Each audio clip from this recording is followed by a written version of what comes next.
recording started.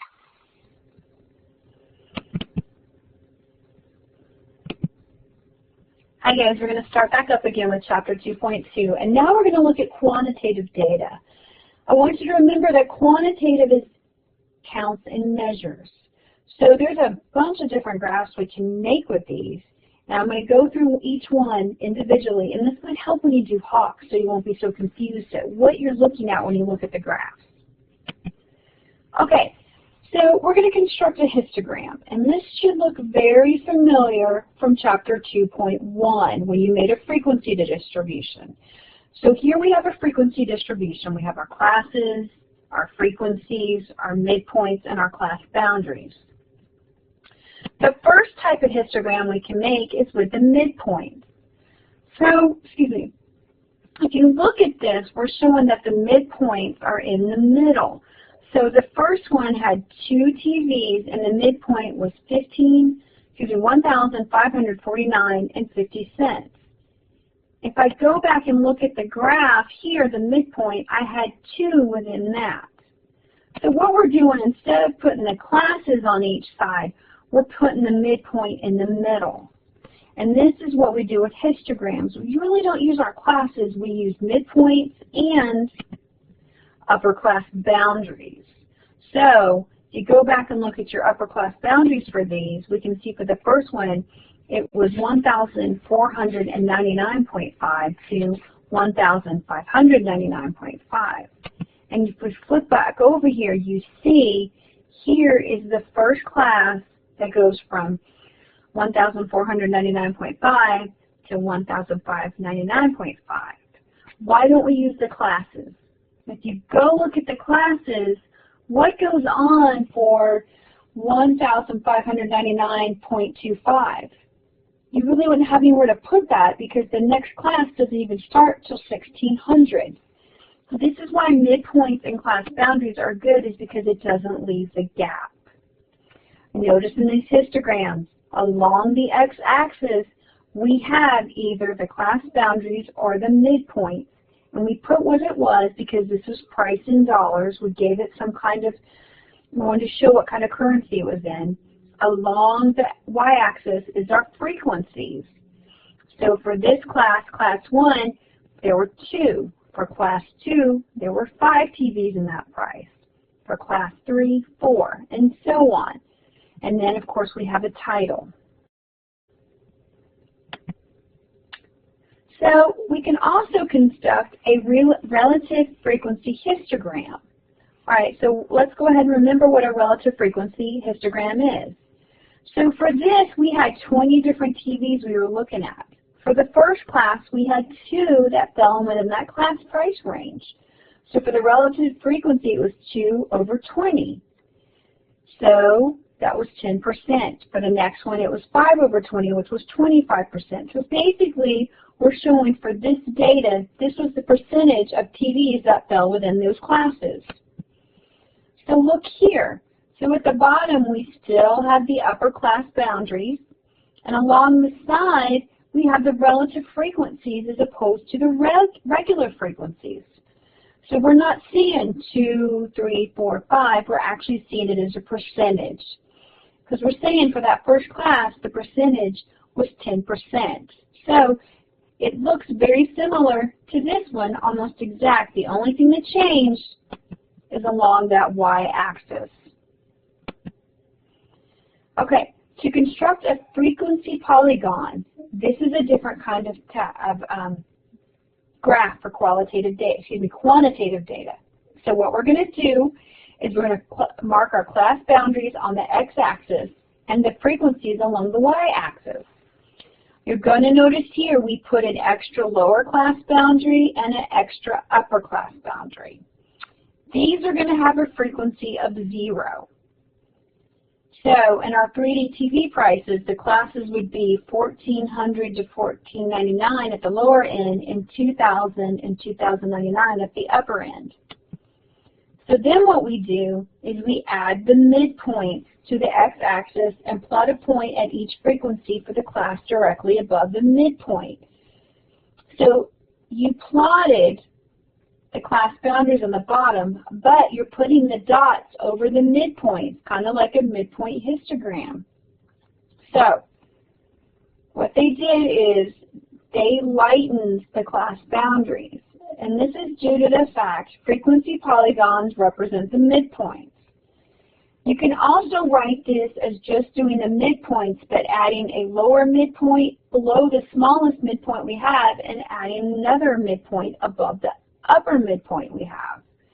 So here we did, for these midpoints that were not in our table, we put them as 0 because they don't have a frequency. But then we went ahead and put our other frequencies. For like the 1,549.50 amount, we put the dot for 2 representing 2 TVs. And then from there, you go ahead and connect the lines. It's not a smooth curve, but a polygon. So remember, there's 2 different ways to do it. You can put your class boundaries on here, or you can start with your midpoints. I think most of you will just want to go ahead and start with your midpoints. Okay. All right, so now we're going to make an Ogive. Below is the frequency distribution of the 3D TV prices again, and we're going to create an Ogive of data. So nothing's changed for this except one thing. Look here, the cumulative frequency. Remember, we did that in chapter 2.1. So for this class, remember we added another class before it. That's all we did right here. There was a frequency of nothing because no TVs were in that amount. Our first class in the regular data was 2. So we put 2 here. And then for the next class there was 5, but for our cumulative frequency it was 7. So we keep adding them all up till we have 20. So what changed for this?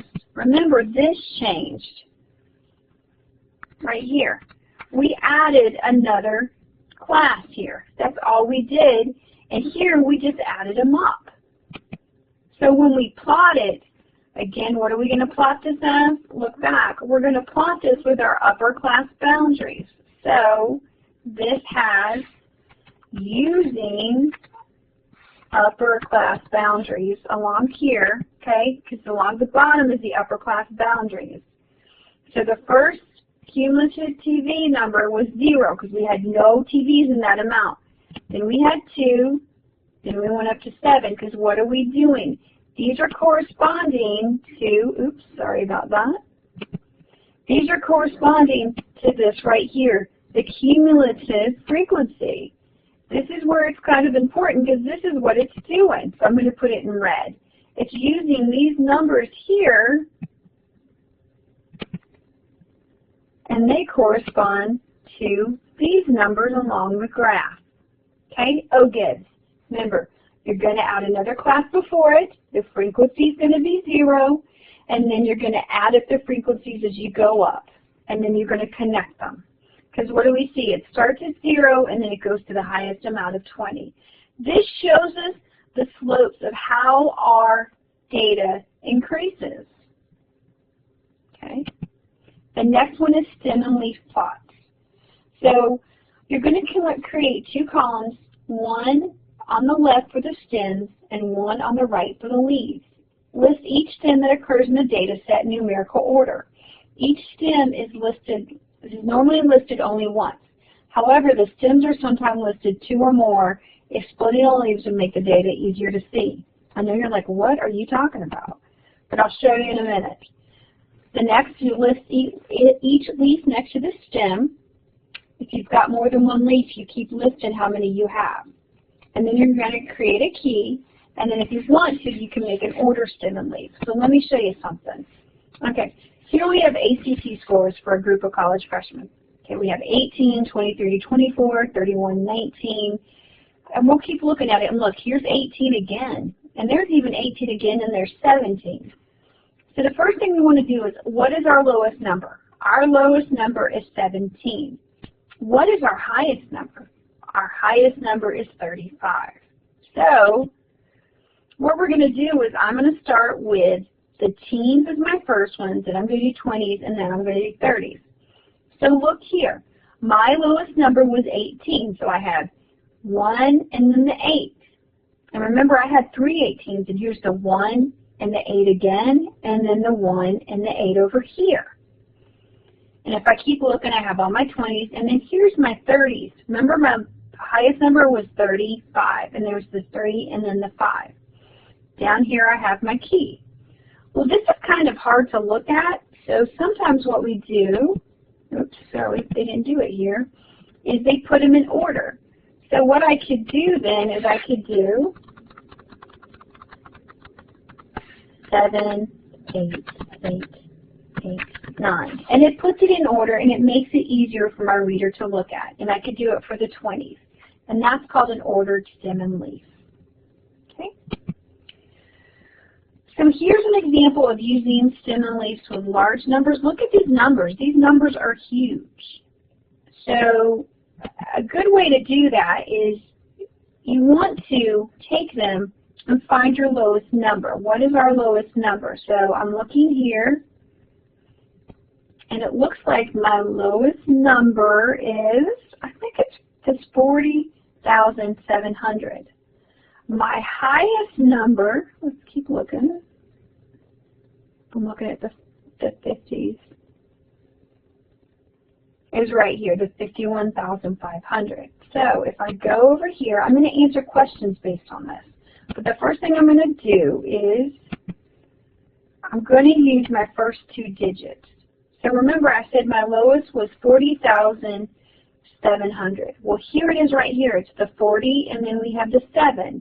What happened to the 2 remaining zeros? I dropped them because they're the same for everything. And down here I have my 51,500. You are allowed to do this as long as your remaining digits are the same.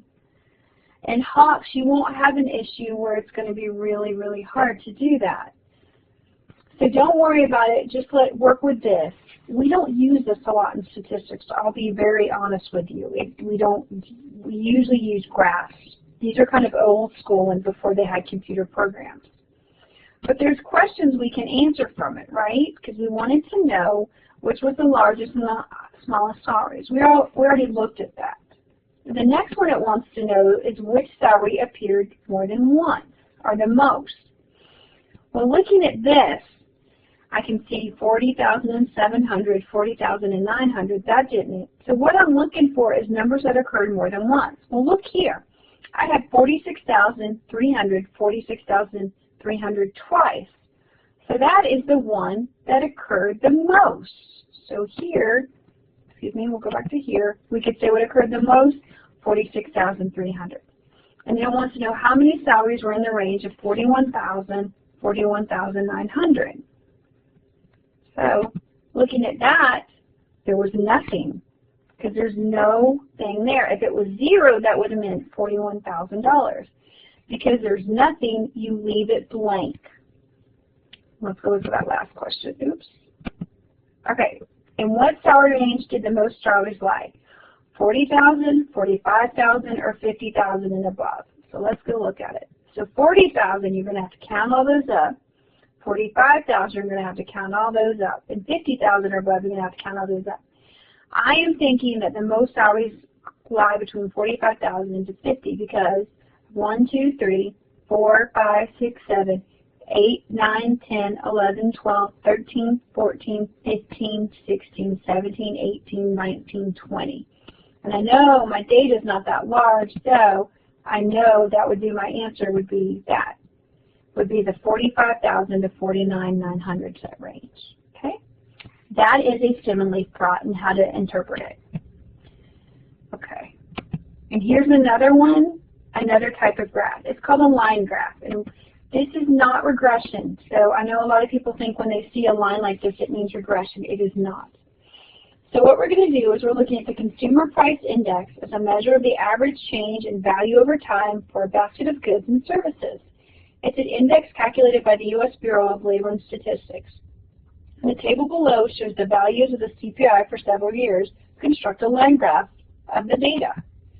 So here's our data. In 1920, it was 20. In 1930, it was 16.7. And then let's look at 1990. It was, 130.7. 2000, 172.2, and 2010 was 218.1. So if I plot this with year along the bottom and CPI along the top, I'm not going to add anything to the beginning or the end of this. I'm going to plot it, and then I'm going to connect the dots. What this shows is this shows trends that are happening in this line. Because look, the CPI was below 50 between 1920 and 1970, and then starting in 1970, it increased. Look at that. From 1970 to 1980, it almost doubled. From 1980 to 1990, it went up a lot again. And that's what it's showing. It's showing the rate of change of something. It's a lot like regression, but it's not regression. Okay?